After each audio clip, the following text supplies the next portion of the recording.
There's no guarantees in the market. It's a risk right? you take when you Absolutely. make a purchase like that. So you have to calculate your risk factors, and you have to make an informed decision based on what makes sense for you and your family and like where you want to be. You can't just make a decision based on what you think you're getting or what you're not getting, or you have to actually look at all of the risk factors and make a research-based decision on it. It's not the builder's responsibility to help you make a research-based decision. It's yours. It's your money. It's your house. It's your home. Well, they're a business, right? They're in the business of selling homes. So, Mattamy, in this case, I guess with the article, they saw a hot market. They had lots of properties to release. It's not like they were selling something they didn't have.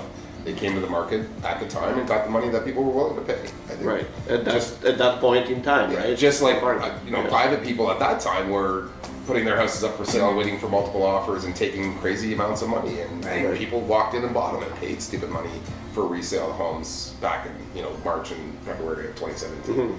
So it's no different what Mattamy did than what everybody else did. Right. So, and it's a contract. If I had sold my house, and then and this did happen. There was buyers coming out in July and August saying I can't close, or I paid too much, or we're trying to renegotiate. But private sellers were going, well, no, you have a contract, you're buying my house, and people had to close it. Right. Just like the same situation. Right.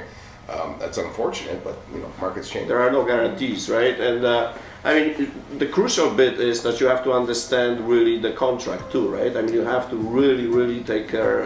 When you read it, you have to understand every single point. And if you're unsure about anything, I always suggest refer to professionals, right? Discuss it with your realtors, with your lawyer potentially. Absolutely, right? I mean, I had people call me back then and say, hey, I'm thinking about buying the Mattamy, and I cautioned them. I said, honestly, it was 30% less 3 months ago. Mm-hmm. That might be a marker that something's happening, right? Again, nobody has a crystal ball. No. We all got wrapped up in it, but it's you have to make an informed decision. But the problem is, you take a risk. At the end of the day, it's a risk.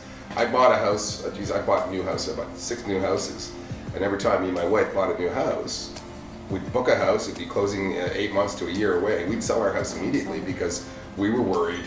What if I was worried? What happens if the market changes? I bought this for this much money. I sell mine for this much money. I know I can afford that, right? If I sit around and wait and hope the market's going to keep going up like it has been, and that's the problem, is people just assume that's the way it was going to go. Right.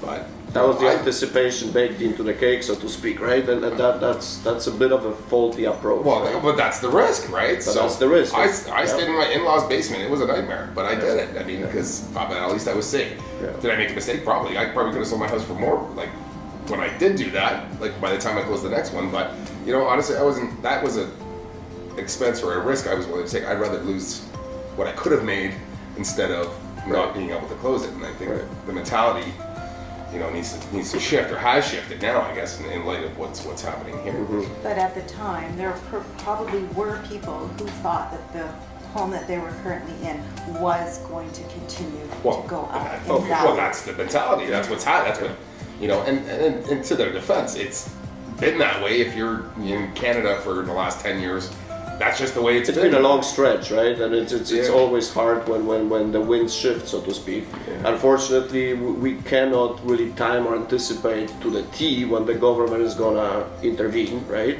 But was it government intervention, or it was a whole? Right, it was a build-up. Obviously, it took years, right, for to arrive where we are, basically, right? There's a number of factors. Like you have to look at you're treating your home as an income-producing property or an income-producing asset. It's not. You have to. If you want to do that, then you should be making investments outside of this. To be able to separate it. If you're lining up with hundreds of people and outbidding each other and leveraging everything you have for a deposit, that's an indicator that maybe you're already in trouble. That's a game you shouldn't be playing. It's a red flag for sure, right? Yeah, that's absolutely. Because if you're thinking that you're going to upgrade to a certain level and you're going to leverage what you have, you don't really know. You don't have any concrete evidence that that's actually what's going to happen. Right. Well, and that's it. Back to the point is, you buy when it's hot, you sell when it's hot, you're fine. Buy low, sell low, right? You're going to be fine. It's when you start stretching and playing that market that becomes a risk, right?